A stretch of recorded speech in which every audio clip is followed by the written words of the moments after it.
पहले साथ साथ। तो चैप्टर 1 की आज मैं आपको 2 एक्सरसाइज समझाऊंगी, ठीक है। चैप्टर 1 की आज हम 2 या फिर 3 देख लेते हैं, जितना भी टाइम है उसके हिसाब से 2 एक्सरसाइज समझ लेते हैं, 3 समझ लेते हैं, और आपको वो मॉड्यूल से ही करनी है।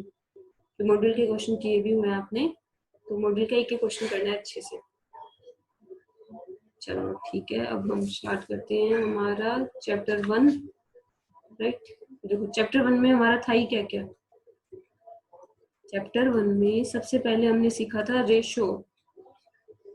तो सबसे पहले हमने सीखा था चैप्टर 1 की 4 एक्सरसाइज है, तो 4 टॉपिक है। तो पहला टॉपिक क्या है, रेशो।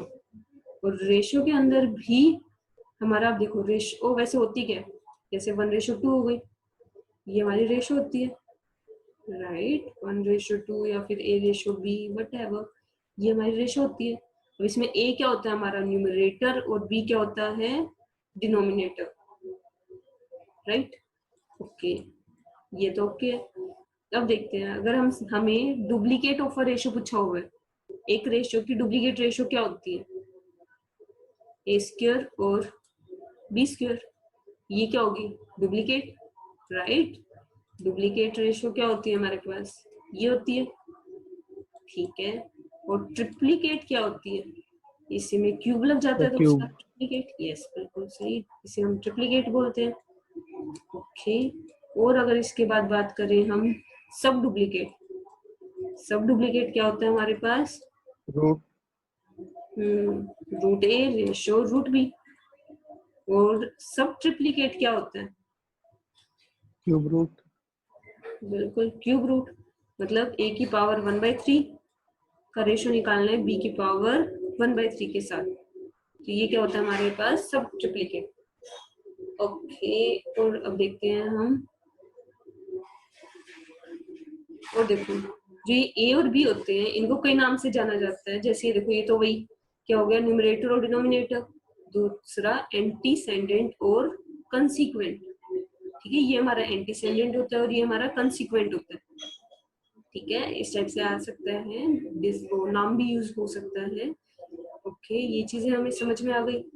और इसके अलावा और क्या क्या चीजें बनेंगी इसके अंदर हमारी रेशो में, ठीक है, ऐसी नॉर्मल चीजें हैं। बाकी ये देखो रेशो में इक्वेशन वाले क्वेश्चन अजीब थे थोड़े से, इनवर्स रेशो, इनवर्स रेशो क्या होता है, इसी रेशो का उल्टा, A:B का B:A क्या होगा, इसका इनवर्स रेशो बनेगा, ठीक है। इसके अलावा अगर मैं बात करूं कंटिन्यूड रेशो की, तो देखो कंटिन्यूड रेशो मतलब लाइक A:B दिया हुआ है, ठीक है, 1:2, B:C दिया हुआ है, ये दिया हुआ है 3, और ये ले लेते हैं हम 4:6।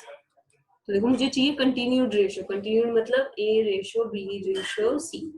तो ये चीज क्या बनेगी, जो सेम है ना उसको सेम बना देते हैं, मतलब इसे 2 से मल्टीप्लाई कर लूं बोथ साइड, तो ये 2:4 हुआ।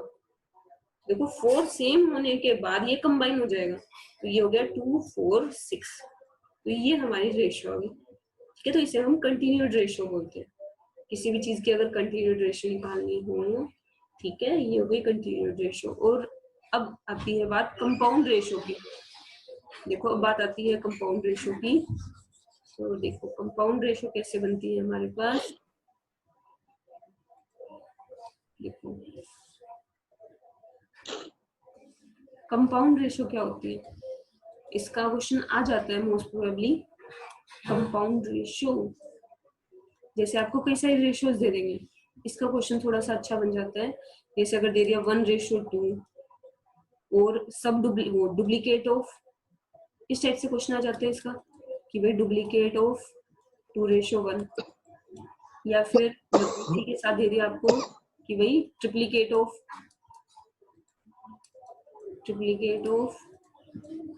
2:3 एंड 1:4, इनकी कंपाउंड रेशो निकालनी है। तो इसका मतलब क्या हुआ, देखो इसका मतलब हुआ 1 इंटू, देखो कंपाउंड में क्या करते हैं हम, जो भी लेफ्ट साइड है ना, मतलब जो भी इनके एंटीसेंडेंट है, तो एंटीसेंडेंट या फिर कह सकते हो आप न्यूमरेटर, वो सारे मल्टीप्लाई हो जाएंगे आपस में। देखो 2 नहीं होगा, डुप्लीकेट का होगा, तो 2 का स्क्वायर, राइट, और उसमें भी 2 का क्यूब, ट्रिप्लीकेट ऑफ।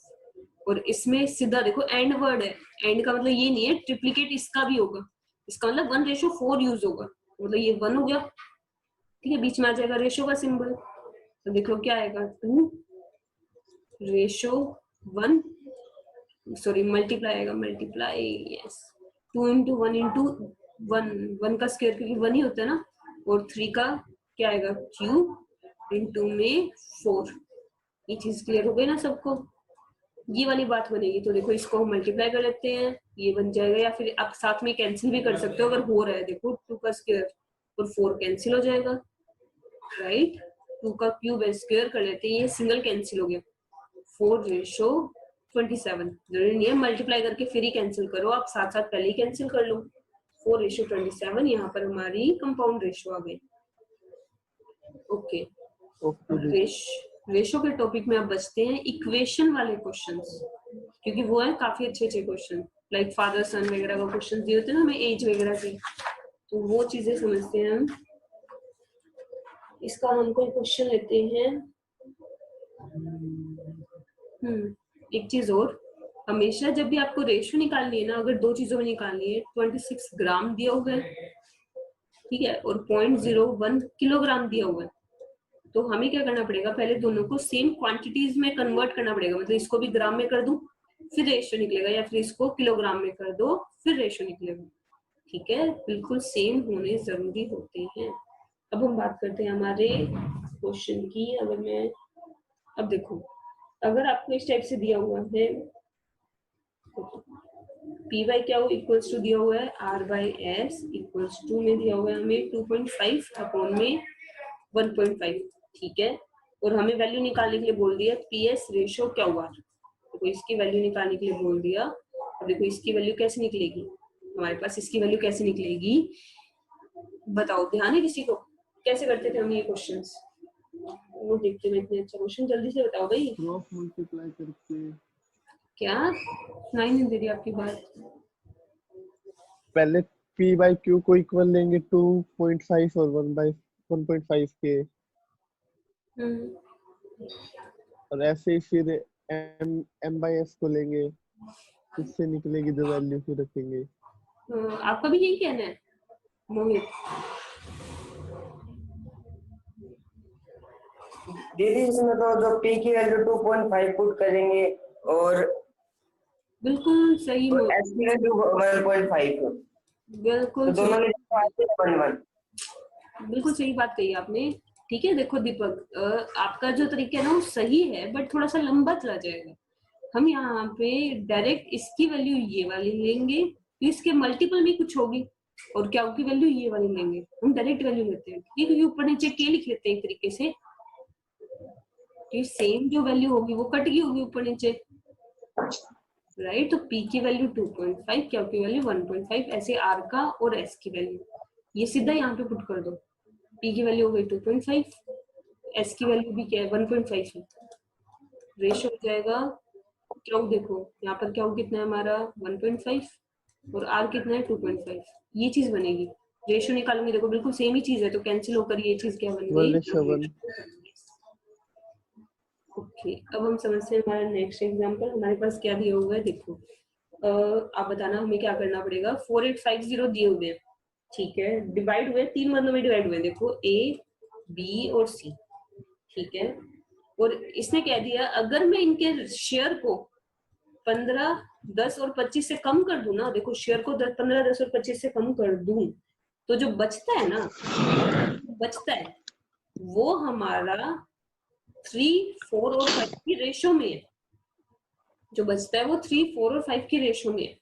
अब बताओ कि बी का शेयर कितना था, ये वाली अमाउंट निकालनी है, बताओ जल्दी, क्या कैसे करूं मैं, देखो ये ऑप्शंस है 1595, बोलो क्या होना चाहिए, सोच के देखो, सी है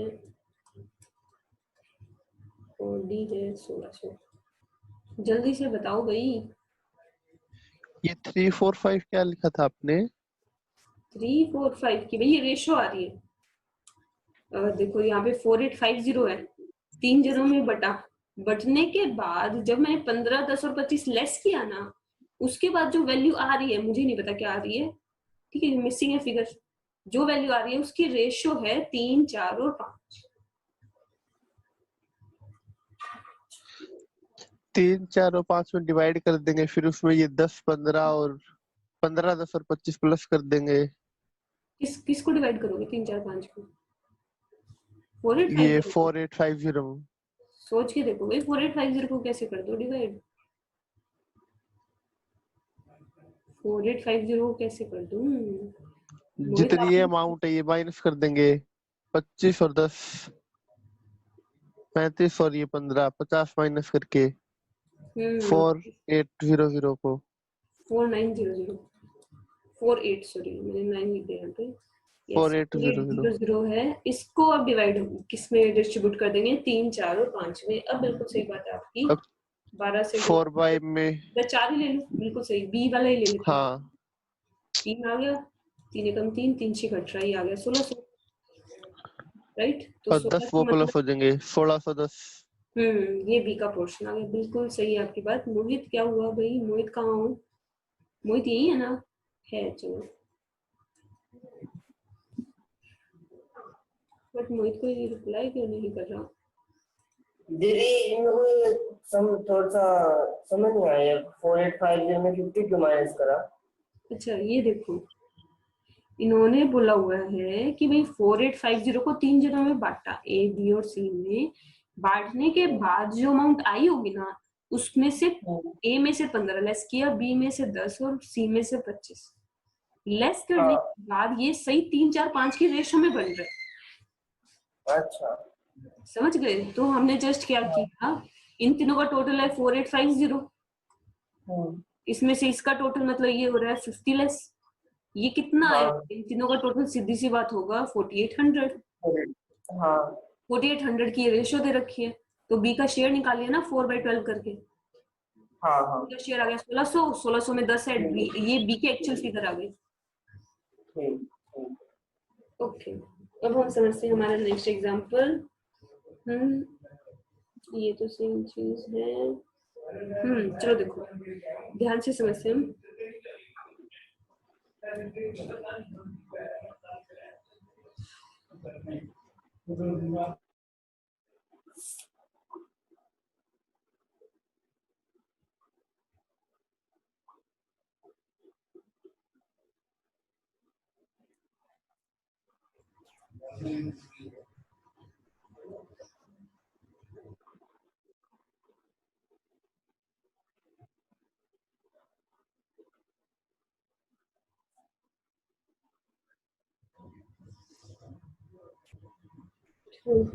द रेशियो ऑफ, देखिए हम नेक्स्ट एग्जांपल समझ रहे हैं। Ratio of number of boys, तो बॉयज एंड गर्ल्स का रेशियो दिया हुआ है। क्या दिया हुआ है हमें? बॉयज और गर्ल्स का रेशियो 7:5 दिया हुआ। देखो क्वेश्चन समझते हैं हम, क्या दिया हुआ है? बॉयज और गर्ल्स का रेशियो 7:5 है, और कह दिया कि भाई टोटल स्टूडेंट है 720।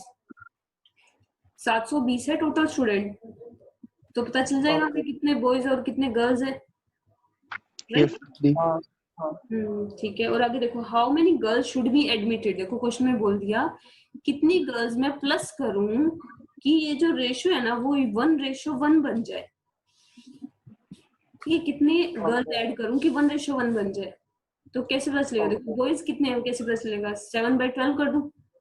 हाँ 7/12 into 720। और वो 5/12 करके जो डिफरेंस होगा उतने प्लस 300। बस फिर अब क्या करूं? देखो 420 को डिवाइड कर दूं 120 और 3, हाँ 120 और ऐड करना है, सीधी सी बात। तो वो हमारा क्या हो जाएगा? 120 आंसर आ गया। हाँ ओके, अब हम समझते हैं हमारा नेक्स्ट एग्जाम्पल।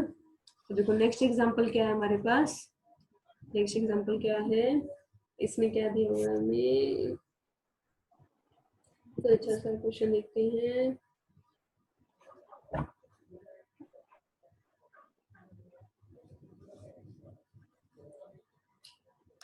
अब देखो 24th क्वेश्चन, ये हम समझ रहे हैं क्या क्वेश्चन समझा रही हूँ। देखो, सम ऑफ एजेस ऑफ 3 पर्सन, 3 बंदे हैं, उनकी एज का सम क्या है? 150।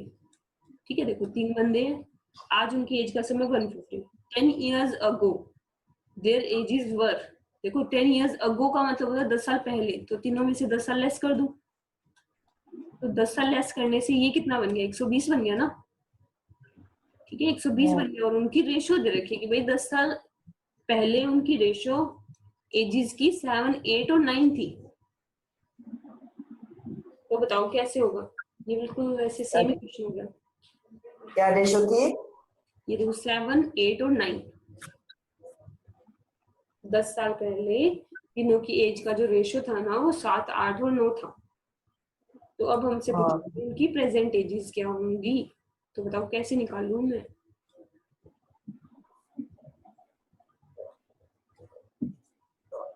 ये तो वाला एक ही 35 होगी, बी की रेशियो एक 40 बार तो होगी। निकाल लो इनकी एज का।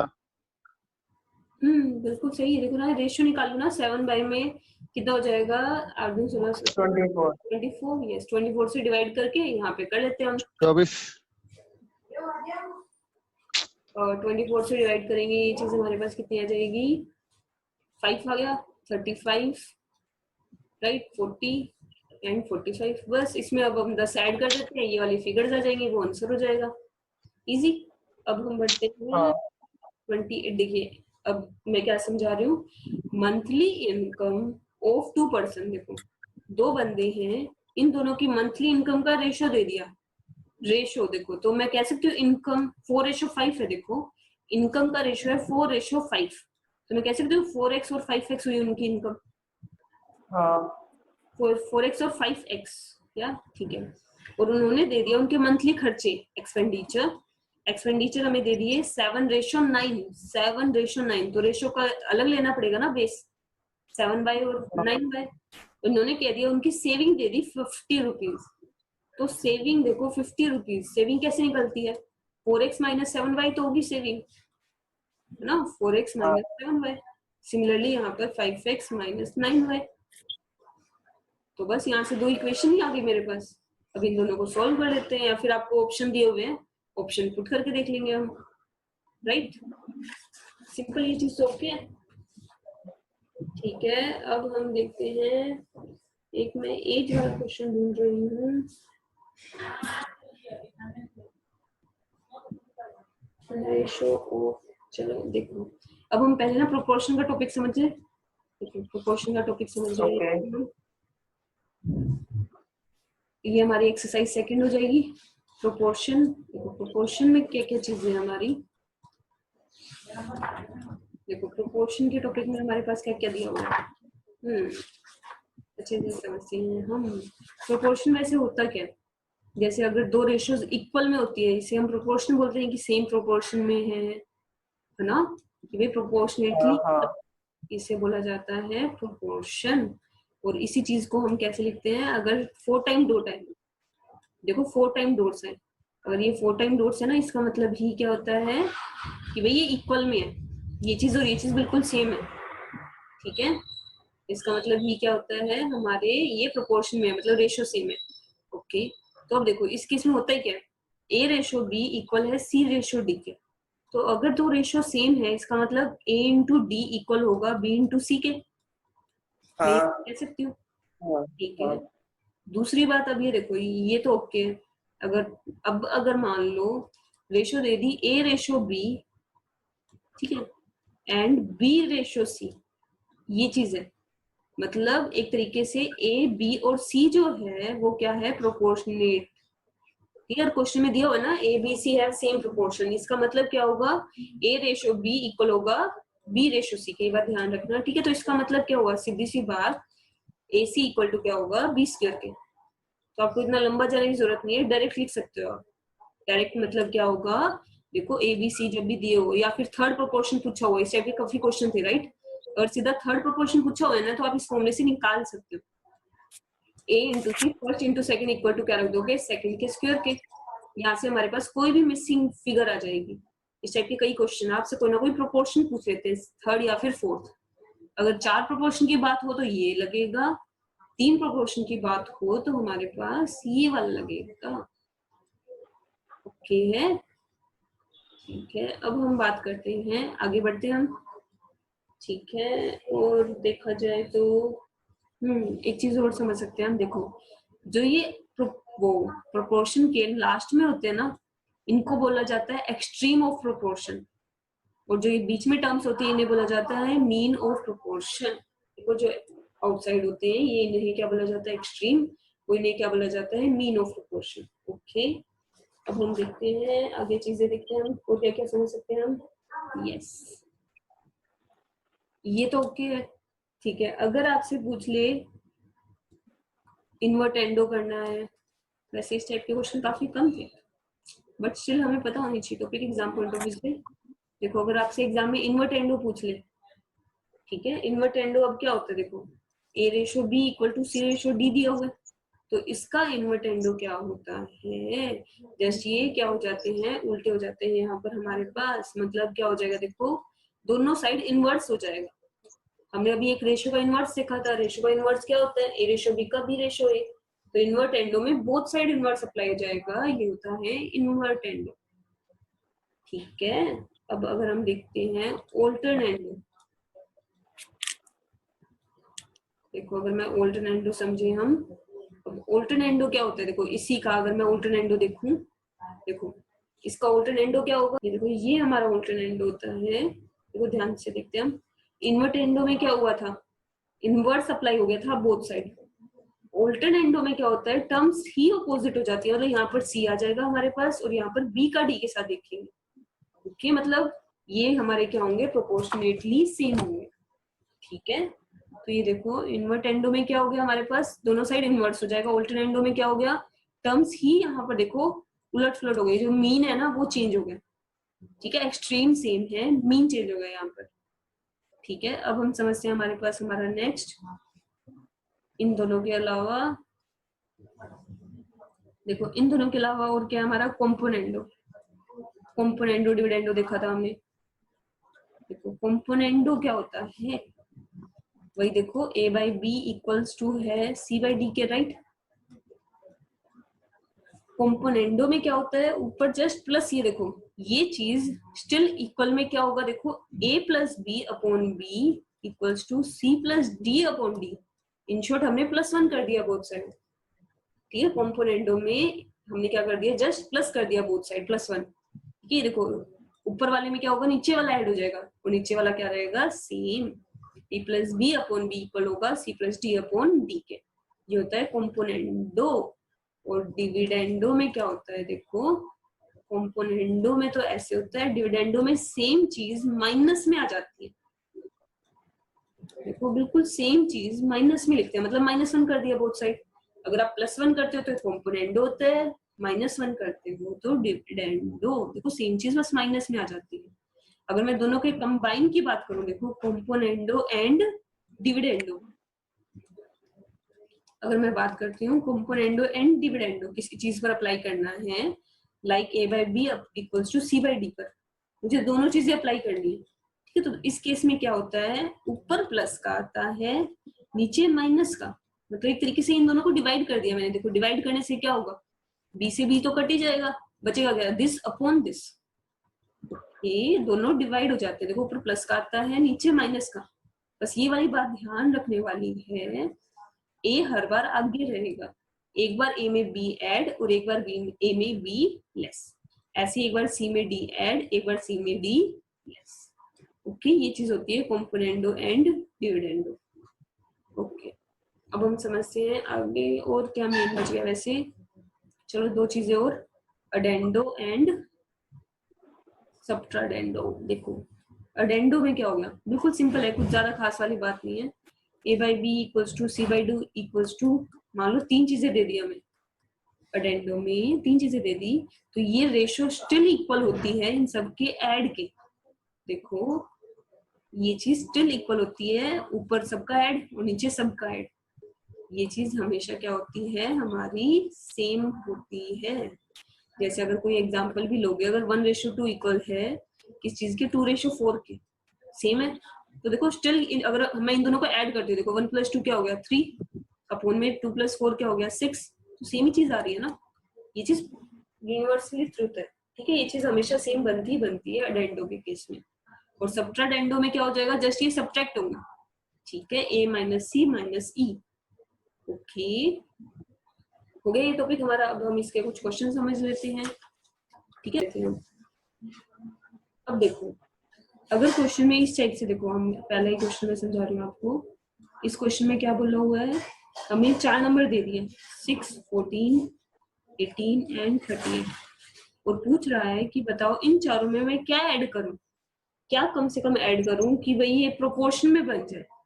देखो क्या कम से कम ऐड करूं, तो बस हमारे पास एक ही तरीका बचता है ऐसे केस में, ऑप्शंस को पुट करके देखना। जैसे आपको ऑप्शन A1, B2, C3 और D4 दिया हुआ है, तो हम ये ऑप्शंस पुट करके देख लेते हैं। यहाँ पर एक ही जगह एक बार 1 रख के देख लेते हैं कि भाई यहाँ पर 1 ऐड करके देख लेते हैं अगर प्रोपोर्शन में बनता है नहीं बनता। जैसे बन गया 7, 15, 19 और 39, ये तो नहीं बन रहा क्योंकि ये कैंसिल ही नहीं हो रहा, राइट। तो ये चीज तो पॉसिबल नहीं है। ऐसे 2 ऐड करके देख लेते हैं, ये चीज बन रही है 8, 16, ये बनेगा 20 एंड 40, ये बन रहा है। देखो सही प्रोपोर्शन में जा रहे हैं, इसके डबल है, राइट। 8 और 16 2 बनेगा और 20 और 42 बनेगा, ठीक है। तो 2 से क्या बन रहा है, प्रोपोर्शनेटली इक्वल, बिल्कुल नॉर्मल हो गए। तो अब हम देखते हैं थोड़ा सा डिफरेंट क्वेश्चन। देखो ऐसे 12, 16 डैश और हमें दे दिया 20 और कह दिया प्रोपोर्शन में है, तो ये वैल्यू फिगर निकालो। तो बस क्या होगा इसमें, देखो ये क्या होगा, A/B इक्वल होगा हमारा C/D के, सोल्व करके C की वैल्यू आ जाएगी, राइट। बिल्कुल सिंपल सी बात, या फिर सीधी सी बात है, एक्सट्रीम का मल्टीप्लाई मीन के मल्टीप्लाई के इक्वल होगा। डायरेक्ट करो ना कैलसी पे, क्यों धक्के में नोट करना। क्या 15 आएगा? हाँ ओके, बिल्कुल सही बात, सही है आपका जवाब। ठीक है, देखो नोटबुक का यूज मत करो, जितना कम यूज करोगे उतना अच्छा रहेगा एग्जाम के लिए। डायरेक्ट सोचो, देखो एक्सट्रीम का मल्टीप्लाई इक्वल है इन दोनों के मल्टीप्लाई के, तो इन दोनों का मल्टीप्लाई और 16 वहां डिवाइड में आ जाएगा, तो आंसर हो जाएगा हमारा सी का। ठीक है, अब हम समझते हैं कोई और डिफरेंट क्वेश्चन हमारे पास। ये समझाने की जरूरत नहीं है। जैसे अब देखो हमें दे दिया A/B equal to C/D equals to में, ये वैसे वही क्वेश्चन हो गया जो भी अभी हमने समझा ही था। ठीक है, बस थोड़ा सा टॉपिक डिफरेंट हो गया, कोई नहीं, कुछ भी आ जाए। देखो जब भी आपको रेशो में दिया हुआ है इक्वल में कोई ना कोई फिगर, तो सीधी सी बात है कंपेयर ही कर लो ना। ए की वैल्यू ऊपर वाली, बी की वैल्यू नीचे वाली, सी की वैल्यू ऊपर वाली, डी की वैल्यू नीचे वाली, यहाँ पे पुट कर दो सीधा, आंसर हो जाएगा हमारे पास। ठीक है, ज्यादा लंबा चौड़ा लेके जाने की जरूरत नहीं है, डायरेक्ट पुट करो।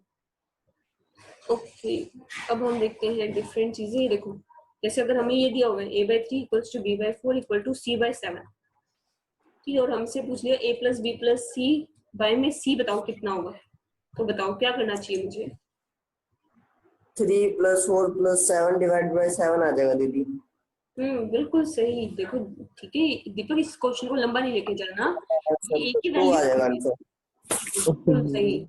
देखो दीपक, इस चीज को लंबा नहीं लेके जाना, ठीक है, ज्यादा मत, सीधी सी बात, ये A की वैल्यू हो गई, B की वैल्यू और C की वैल्यू, और अपन में आ जाएगा इन सबका टोटल, मतलब ये हो गया हमारे प्लस 14।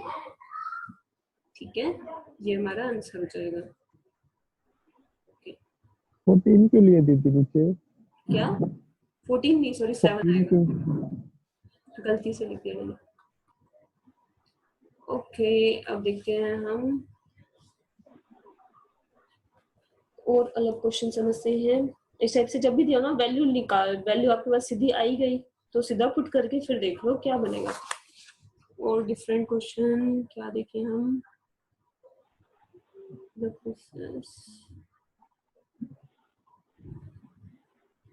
ये देखो, वो क्वेश्चन अच्छा था, वो क्वेश्चन है कहाँ। चलो देखो ना, देखो मैं डायरेक्ट ही बता देती हूँ, ध्यान से सुनते हैं। देखो 1 ये तो वैसे रेशो का क्वेश्चन था कि भाई 14 हैज सेम रेशो, देखो क्वेश्चन समझते हैं हम। 14 has same ratio to a number, to a number which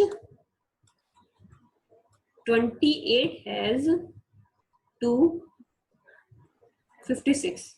तो क्वेश्चन इस टाइप से आ जाता है 14 की, देखो 14 की सेम रेशो है वो 14 की सेम रेशो है। हमारा क्वेश्चन क्या है देखो, 14 has same ratio to a number, ठीक है, एक नंबर है उसके साथ 14 की सेम रेशो है विच 28 हैज टू 56। अब वो नंबर तो मिसिंग है, तो 46 अपॉन में b हो जाएगा इक्वल्स टू 28 अपॉन 56 हो जाएगा ना। ये बात ध्यान रखना, देखो क्वेश्चन की लैंग्वेज क्या बोल रही है, 14 की सेम रेशियो है किसके साथ, एक नंबर के साथ, विच 28 हैज टू 56, मतलब जो 28 की 56 के साथ रेशियो है ना, वही सेम रेशियो 14 एक नंबर के साथ बना है। समझ गए, यहाँ से बी की फिगर आ जाएगी हमारे पास 28 56 28 हो into 14 जाएगी, divided by 28. 28 हो जाएगी हमारे पास ये, ठीक है। बिल्कुल इस तरीके से करना है, देखो जैसे 28 आ जाएगा दीदी। क्या, हाँ 28 आएगा, ये 28 सही है, बिल्कुल सही है, बी की वैल्यू 28 आएगी हमारे पास इसे सॉल्व करके। अब देखते हैं हम लास्ट, ये देखिए इस टॉपिक का, हमें ये रेशियो दे दी और बोल दिया ये जो है ना ये डुप्लीकेट है, ये डुप्लीकेट है, डुप्लीकेट, इसका डुप्लीकेट है ये 2, देखो 2s minus P ratio 3t minus P का, देखो इसका, ये इसका डुप्लीकेट है। तो अब कैसे निकलेगा, बताओ मुझे कैसे होना चाहिए क्वेश्चन, कैसे करूं मैं ये question. 2s ratio 3t is duplicate of this, 2s upon 3t का square is equal to 2s minus p और 3t माइनस p। ये स्क्वायर यहाँ पे अंडर रूट में चल जाएगा दीदी, इसलिए 2s सोच लो भाई, ये जो है ना ये इसका डुप्लीकेट है, इसका मतलब इसका स्क्वायर होगा ना, डुप्लीकेट किसका है, इस वाले का है, तो स्क्वायर तो इस वाले का होगा, है ना। देखो ये डुप्लीकेट है इसका, इसका डुप्लीकेट ये नहीं है, इसका डुप्लीकेट ये है, मतलब अगर मैं इसका स्क्वायर करती हूँ तब ये बनेगा। क्लियर हो गई बात मोहित? ओके, ये देखो इसका डुप्लीकेट ये है, क्लियर हो गई ना बात मोहित? ओके, तो बस अभी से हम सोल्व कर लेते हैं यहाँ पर, 2s अपॉन में 3t इज इक्वल्स टू क्या होगा, यहाँ पर इसका स्क्वायर खोल लेते हैं, 4s square plus p square minus 4sp, और अपॉन में क्या आ जाएगा यहाँ पर 3 3 9t square plus p square minus में 6t, राइट। अब इसे हम क्रॉस मल्टीप्लाई करके सोल्व कर लेते हैं, देखो है ना, क्रॉस मल्टीप्लाई करके सोल्व कर लेते हैं इसे हम, ठीक है। देखो ये क्या हो जाएगा, 9 2 8 18 st square plus 2sp square minus 6 2 12 stp is equals to में देखो 3t से मल्टीप्लाई हो जाएगा, 4 3 12 t square plus 3t square minus 4 3 12 stp। Okay, देखो क्या क्या टर्म कट सकती है, ये भी कट गया यहाँ पर, और कुछ कट रहा है हमारे पास ना, नहीं कट रहा, ये देखो ये चीज ऐड हो जाएगी, कुछ भी सॉल्व नहीं हो रहा। ओके, ये चीज देख लेते हैं क्या बनेगा, पी स्क्वायर वाली टर्म एक साइड कर लेते हैं, 3t P square equals to में क्या होगा, देखो 12t square minus 18st square, ये चीज हुई हमारे पास। तो यहाँ से देखो पी स्क्वायर कॉमन आ रहा है, पी स्क्वायर कॉमन लेंगे तो बनेगा 2s minus 3t equals to में बनेगा यहाँ पर st कॉमन आ रहा है, st कॉमन लूँ तो ये बनेगा 12s माइनस 18t। कुछ गड़बड़ है ये क्वेश्चन में, और यहाँ से 6 कॉमन ले लेते हैं, आंसर आ जाएगा, देखो 6 कॉमन लूँ मैं, ये चीज क्या बन गई देखो 2s माइनस 3t, तो 2s माइनस 3t से 2s माइनस 3t कैंसिल हो गया, तो p स्क्वायर इक्वल टू क्या आ गया 6st,